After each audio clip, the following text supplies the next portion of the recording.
This video is about feudalism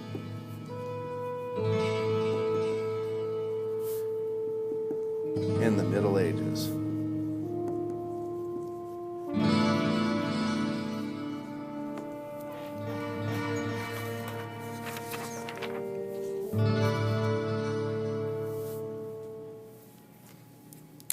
As we've already learned, the Middle Ages started with the fall of Rome. And after the fall of Rome, many different peoples wanted to take over control of different little areas of land in Western Europe. And most of these people fought, and the strongest ones were the ones that were able to take over land. And a lot of these kingdoms were monarchies. So you've got a king on the top. We've learned about at least one of these monarchies, the Franks, and several of their kings, Clovis, who's the person who united all the Franks. We learned about Charles the Hammer, or Charles Martel, as he is also known, who fought off attacks from a northern African people named the Moor. And we learned about Charlemagne. One of the things Charlemagne also did was he came up with the beginnings of a system in Europe that would help offer protection for entire countries. And this system is called feudalism. So you're king, life's pretty good. And it's especially good because you have this huge area of land.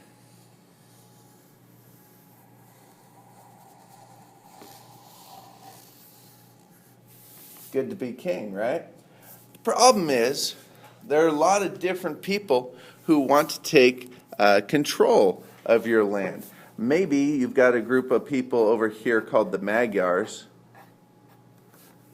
bows and arrows, who want to take over.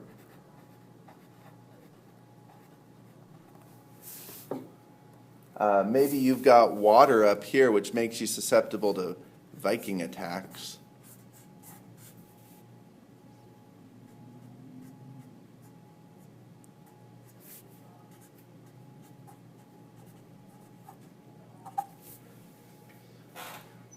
But in any case, our monarch is not able to protect all of this land by himself. So what on earth is a king supposed to do? Well, one thing a king can do is split up his kingdom. And in fact, Charlemagne, we learned, split his kingdom into at least 350 different sections. I'm going to draw 4 because I don't want to draw 350. And then you find people you trust, and you offer them parts of the land. These people are called nobles. And because the king, in theory, owns all of the land, the nobles are able to gain possession of land from the king. As you can imagine, this led to fighting over who gets the best land or who gets the most land.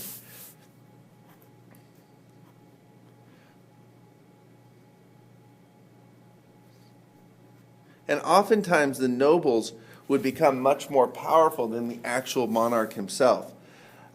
Many monarchs were not able to afford building or creating their own armies. And in some cases, the nobles were much more wealthy than the monarchs themselves.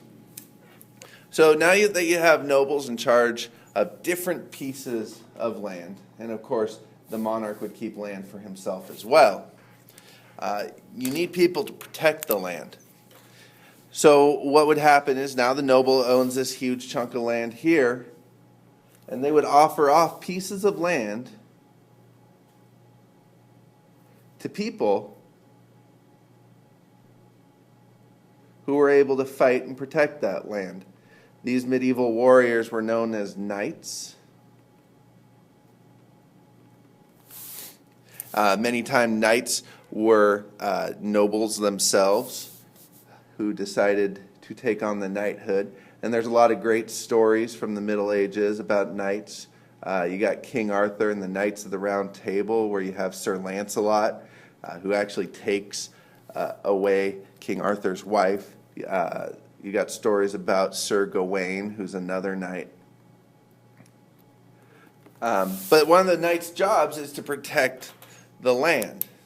And we're not quite done yet. So we've got the monarch who owns all the land, who gives part of the land to the noble, who then in turn gives part of the land to the knights.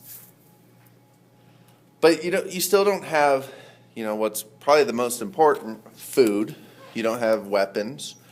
So what happens is you've got all the other people who are peasants, who are allowed to rent the land in exchange for providing all those things, weapons, food, tools, etc., to the knights and to the nobles.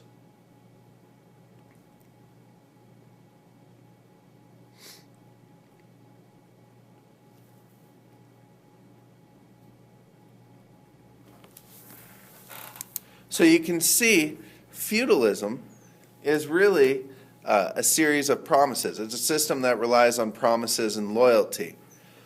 The monarch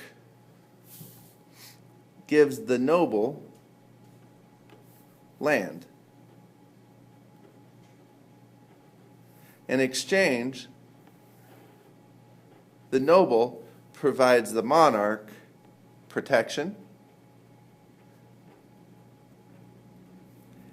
and taxes, usually in the form of food. So the noble, in turn, then gives the knights land. In exchange, the knights promise to protect and fight for the nobles.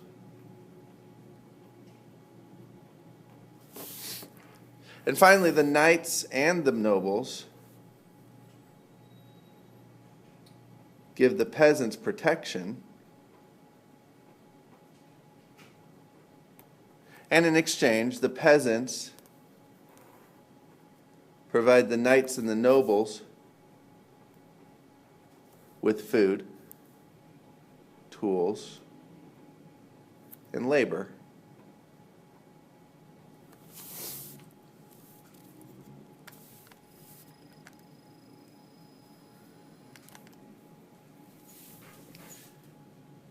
We call this system feudalism. It's a type of hierarchy where you've got, of course, the monarch on top with the most power in theory, followed by the nobles underneath. The nobles then give certain powers to the knights. And down on the bottom of our social hierarchy, we have peasants. And now, if you imagine, you've got this system with knights and armies and peasants in each one of these places, you are much better protected. And if you have a really big enemy attack the monarch can pull all of the nobles together, all of the knights together, to form one big army to fight off whatever is threatening them. But again, it's important to remember that feudalism relies on a system of promises,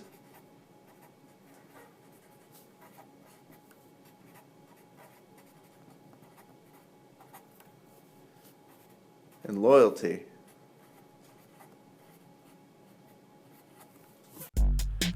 All right, do you think you were paying attention?